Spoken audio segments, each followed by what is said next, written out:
Bonjour à tous et bienvenue à ce nouveau Good Morning Market. Nous sommes le mardi 22 juin 2021, au lendemain d'un rebond considérable des indices boursiers. L'optimisme a clairement été le maître mot sur les indices. En Europe, le DAX a évolué dans le vert et est repassé au-dessus de la barre des 15 600 points. L'optimisme s'est également fait ressentir sur le marché américain où les principaux indices ont gagné du terrain. Le S&P 500 a progressé d'1,4%, le Dow Jones d'1,76%, le Nasdaq de 0,79% et le Russell 2000 a bondi de 2,13%. Alors on va, comme à notre habitude, parler donc du contexte de marché. On va par la suite enchaîner, on va faire un point sur les crypto-monnaies. On va parler notamment de la Chine, bien entendu, une répression qui sévit en Chine, qui se poursuit contre le marché des crypto-monnaies. Alors tout d'abord, hein, concernant le contexte de marché, hier ce sont les valeurs bancaires qui ont été les plus performantes grâce notamment à la pontification de la courbe des taux. Alors le 10 ans américain a augmenté de 3 points à 1,48% et le rendement à 2 ans a baissé d'un point à 0,25%.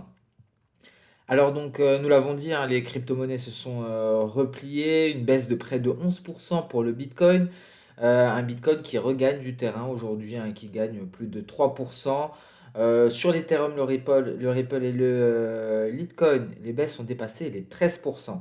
Alors on va en parler, hein, bien entendu, c'est dû aux actions des autorités chinoises qui ont pour but de limiter la présence des monnaies numériques en Chine.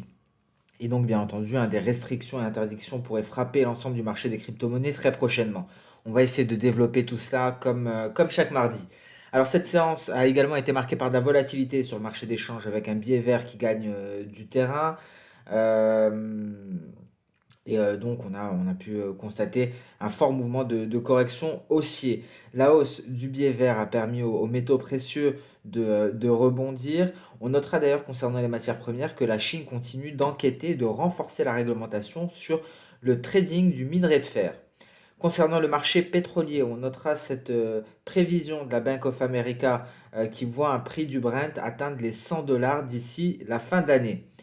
Sur le front de la pandémie, le candidat vaccin Abdallah, développé par Cuba contre le coronavirus, c'est le premier d'ailleurs créé en Amérique latine, affiche une efficacité de 92,28% après 3 injections.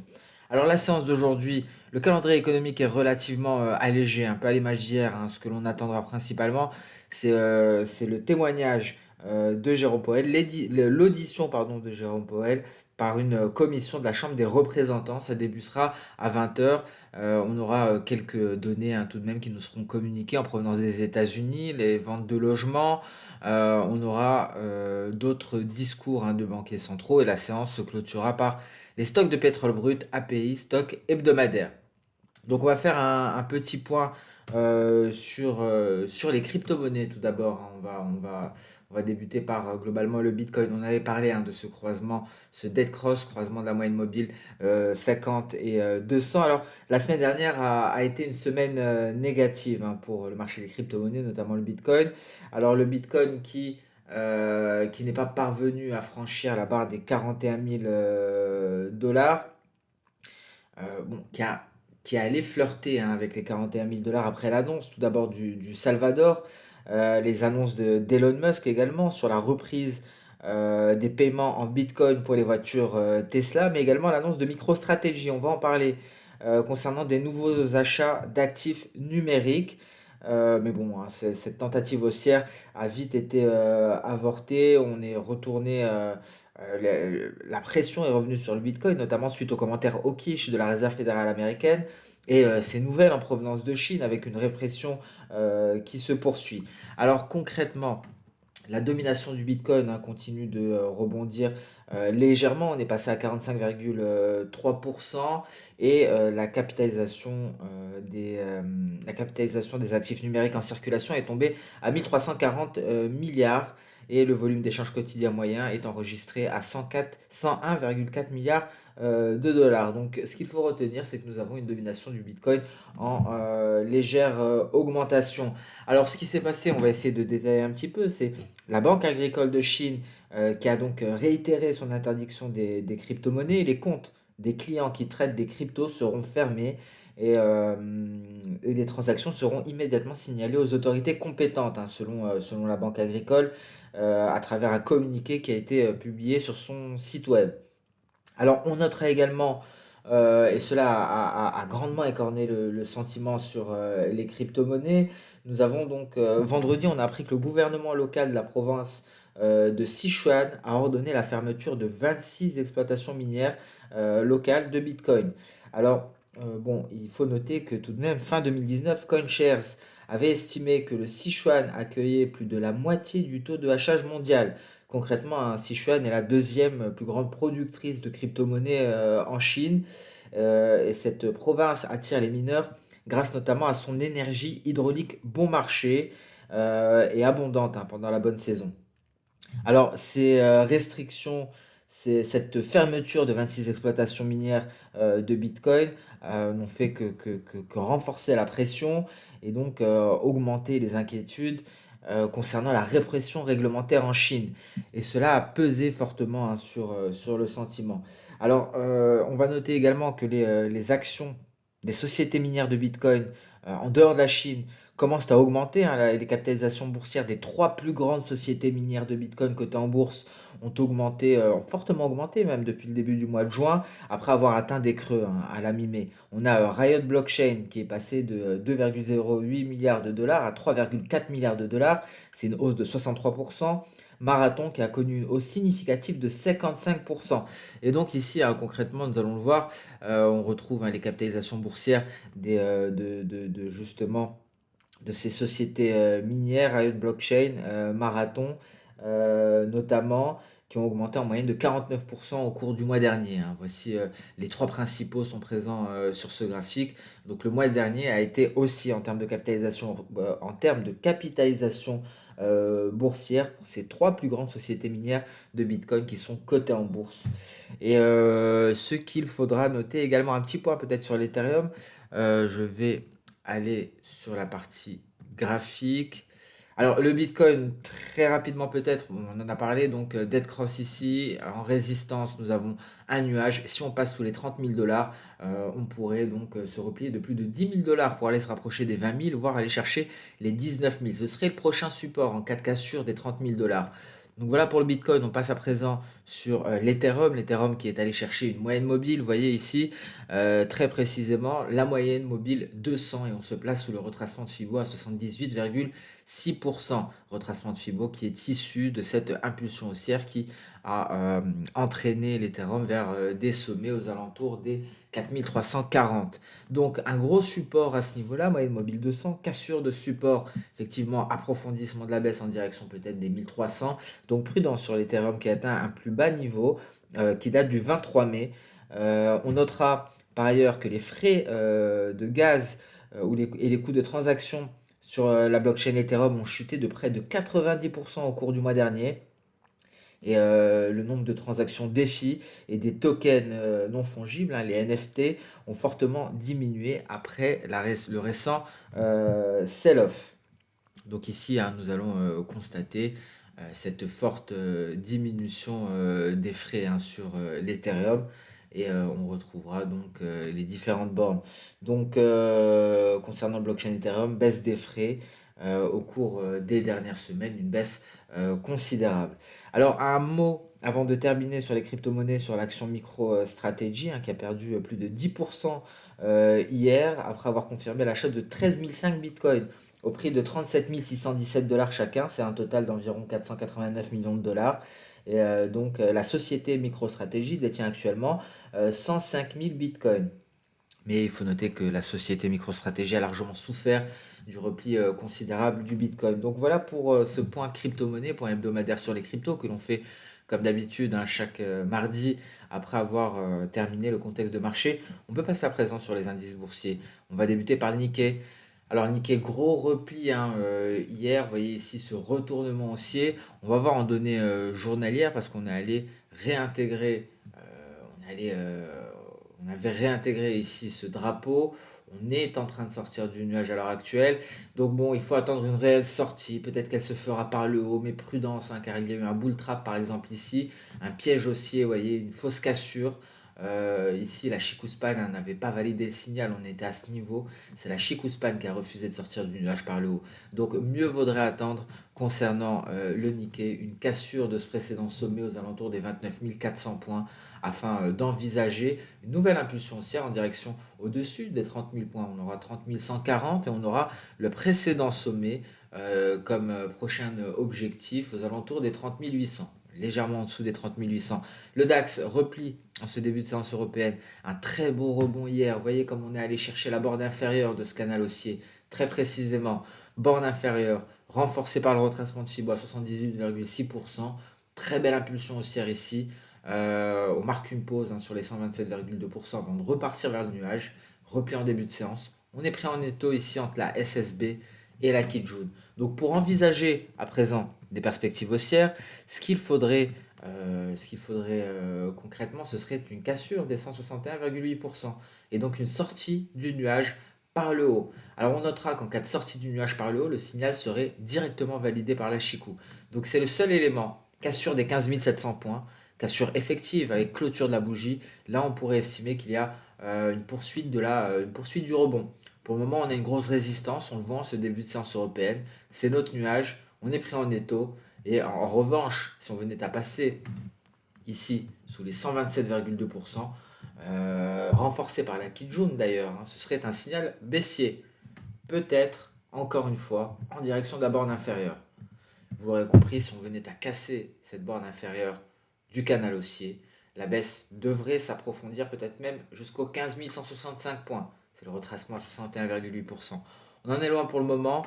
On a un range ici dont on peut déterminer les deux bornes. Nous avons la borne supérieure qui correspond au nuage, à la SSB, et la borne inférieure qui correspond au retracement à 127,2%, mais également à notre Kijun. Donc voilà pour ce range. On va attendre sagement une éventuelle sortie de ce range, sachant que dans le nuage on est à l'équilibre. Donc pour les perspectives haussières, il faut attendre la cassure des 161,8%. Le Nasdaq qui a progressé hier et qui s'est hissé au-dessus du seuil psychologique des 14 000 points. On a 14 112 à l'heure actuelle. Vous voyez ici en données intraday, le nuage tient bon. Le nuage a fait office de support, 14 050. C'est le prochain support pour le Nasdaq. Perspective qui reste haussière pour le moment. Le Nasdaq qui a bien progressé, mais celui qui a surperformé, c'est le Russell 2000. On va en parler en données H1. Vous voyez comme on est en train d'osciller autour du nuage. On ne parvient tout de même pas à prendre une réelle direction haussière, tout de même. Il faudrait attendre le franchissement de ses précédents sommets pour envisager une réelle impulsion. S&P 500, très belle hausse. Vous voyez comme on est allé chercher le nuage hier aux alentours du retracement de 50%. Repart à la hausse. Ici, il faut franchir les 4235 points en données journalières pour envisager une poursuite de cette hausse. Vous voyez, grosse résistance tout de même en H4. Donc on attend vraiment d'avoir une sortie du nuage en H4. Je pense que ce serait le meilleur signal. Ce serait le meilleur indice d'une poursuite du rebond. Dow Jones. Alors, vous voyez, c'est très intéressant. Sur le S&P 500, on teste le nuage. Sur le Dow Jones, qui a été le plus faible, c'est le bas de nuage qu'on va chercher. On refuse d'en sortir par le bas et bien heureusement parce que ça aurait été vecteur d'accélération baissière pour le Dow Jones. Donc on fait face à la Kijun actuellement. En journalier, il faudrait une sortie du nuage par le haut pour espérer un retour vers les sommets. Mais ce graphique parle de lui-même en données H4. Vous voyez ici ce marteau inversé qui a annoncé la fin du repli et donc un rebond. On est sur une zone importante, les 33 800 points. Si on parvient à s'en éloigner, prochaine cible 34 100. Et franchissement de 34 100, ça voudrait dire franchissement de nuage. Et dans ce cas-là, ça renforcerait les perspectives haussières. On pourrait s'attendre donc à un Dow Jones qui progresse en direction ici des 34 460 points environ. Ce serait la prochaine résistance à aller chercher, si et seulement si on parvenait à casser ce niveau des 34 100 environ, et donc à franchir le nuage. C'est tout l'enjeu en données H4, c'est le graphique qui parle le plus concernant le Dow Jones. Le Dow Jones qui d'ailleurs avant de se retourner nous avait dessiné plusieurs figures chartistes. On avait ce biseau ascendant avec en sortie de biseau un double top.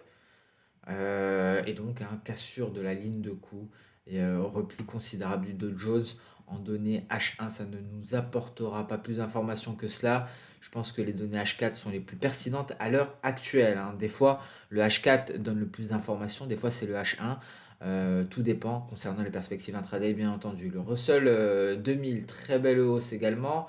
Donc, vous voyez, hein, depuis qu'on a eu la cassure, on en avait parlé la semaine dernière de la borne inférieure, de ce triangle descendant que l'on avait pu repérer la semaine dernière. On est allé chercher l'objectif théorique, on est même allé au-delà de l'objectif théorique de ce triangle.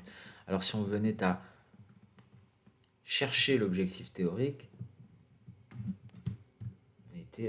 voilà, on était à ce niveau-là pour l'objectif théorique, donc on est allé beaucoup plus loin tout de même.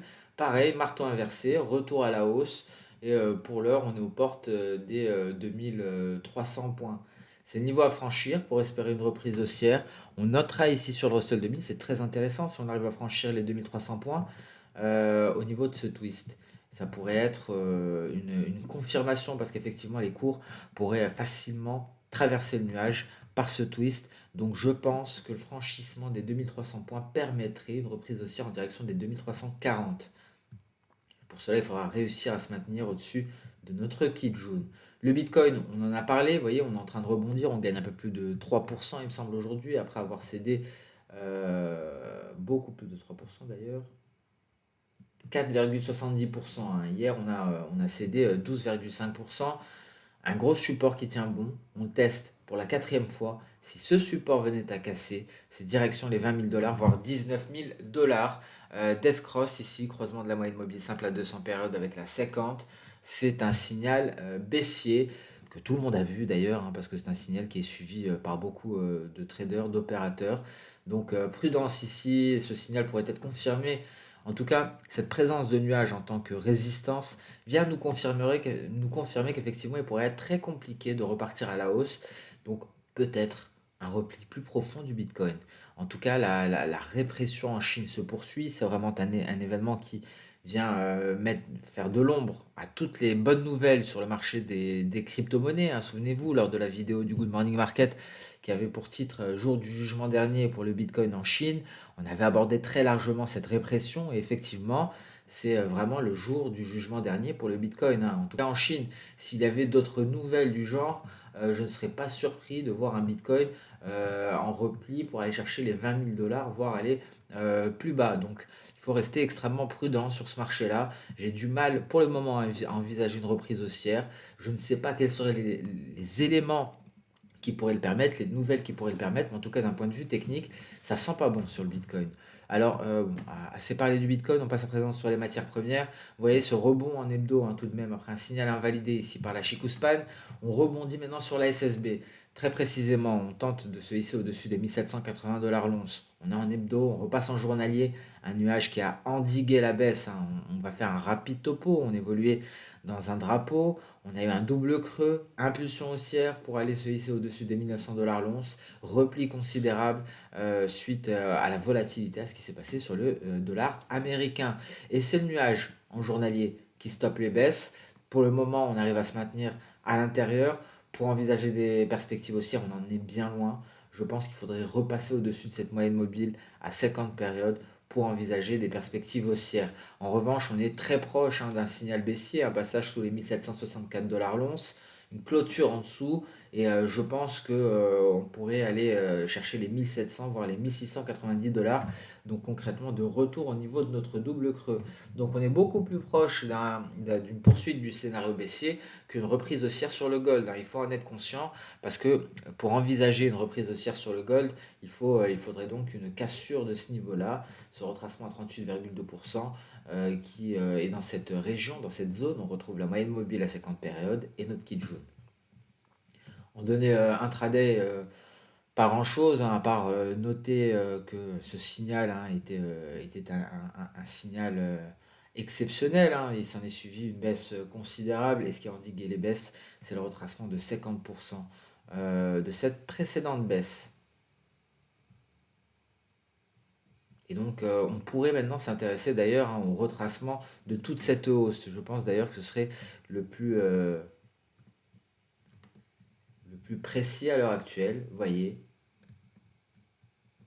Et ici, concernant cette hausse, c'est le plus important des niveaux de Fibonacci qui a stoppé la baisse, 61,8% de cette hausse. Donc concrètement, c'est le retracement 50% de cette baisse. Et ce retracement 50% de cette baisse représente le retracement à 61,8% de cette hausse. Il faut comprendre l'esprit des retracements de Fibo et voyez l'exactitude de ces derniers. Alors à présent, le pétrole, hein, plus personne ne peut l'arrêter, hein.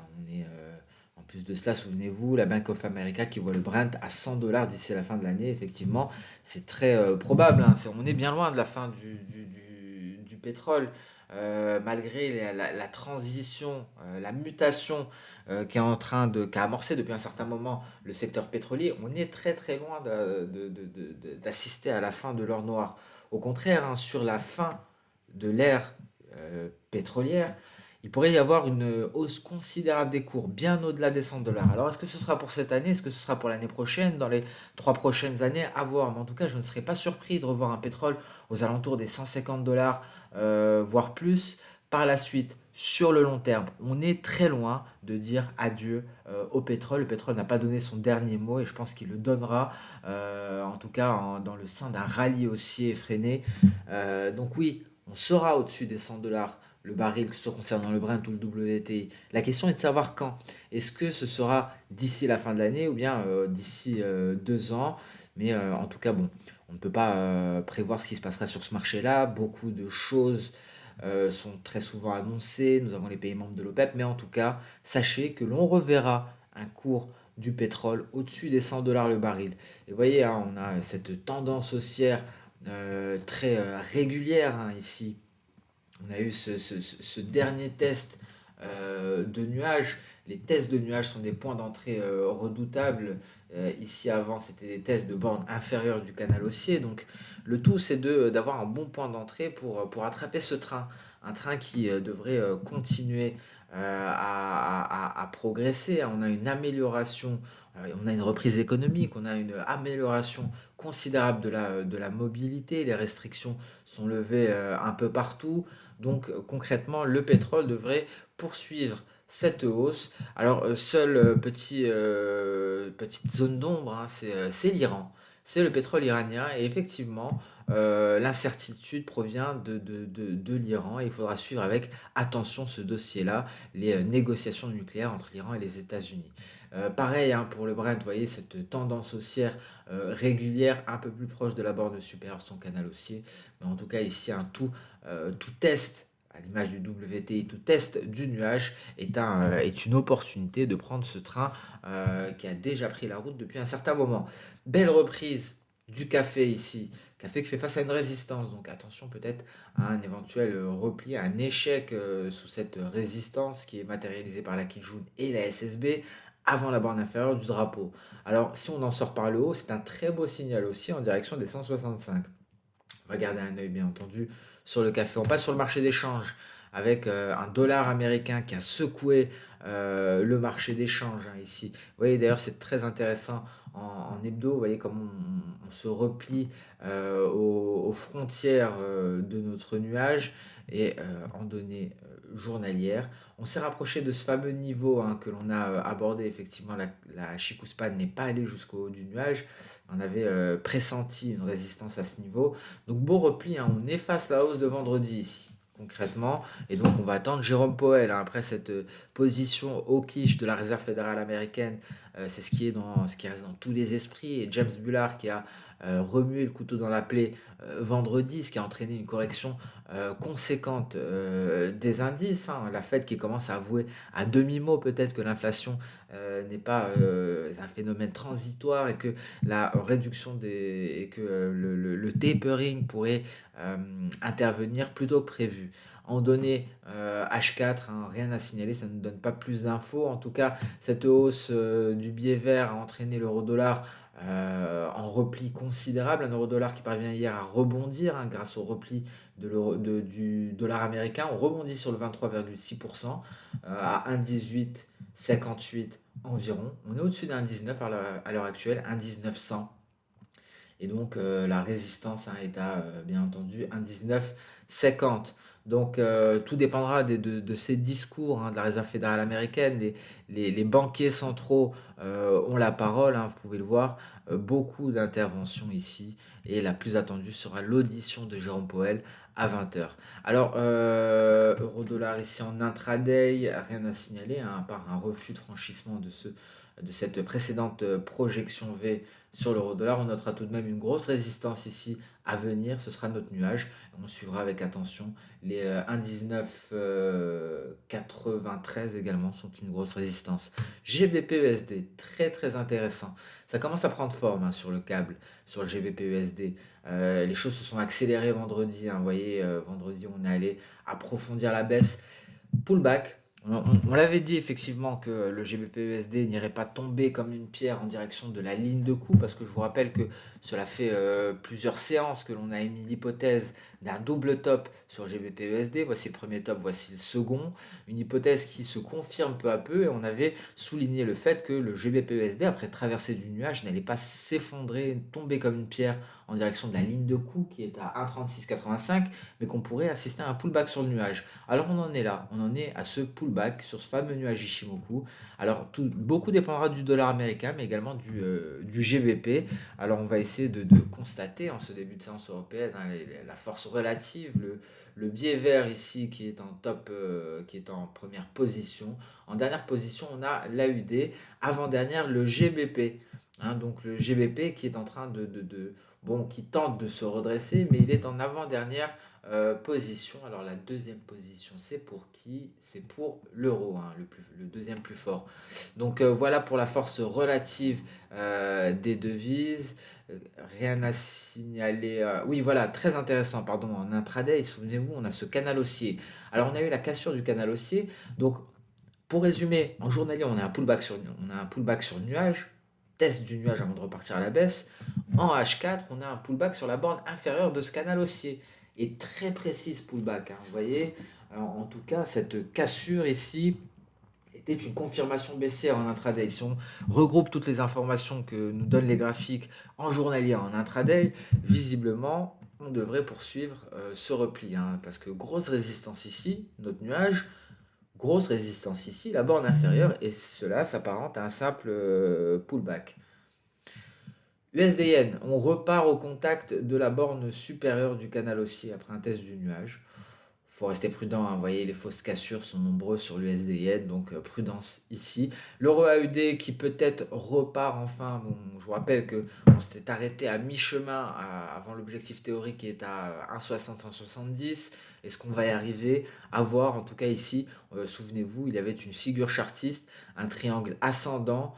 On a cassé la borne supérieure, comme le veut la règle, et on est à mi-chemin avant l'objectif théorique. Pas grand chose sur GBP NZD, on est toujours en train de patiner au niveau de ce retracement de Fibonacci à 78,6%. Il faudra attendre une réelle cassure pour espérer un retour vers les 2,02. Et voilà pour ce Good Morning Market qui touche à sa fin. Donc c'était un plaisir de vous retrouver. Hier, il n'y avait pas de Good Morning Market. Très peu d'articles d'ailleurs dans l'onglet actualité. Je n'ai pu reprendre les actualités qu'en milieu d'après-midi. Hein, je m'en excuse. Mais je suis de retour et c'était un plaisir de vous retrouver. Je vous souhaite une excellente séance de trading, une très bonne journée. Et on se donne rendez-vous dès demain pour le prochain Good Morning Market, mais également pour les matières premières et les fondamentaux. Au revoir.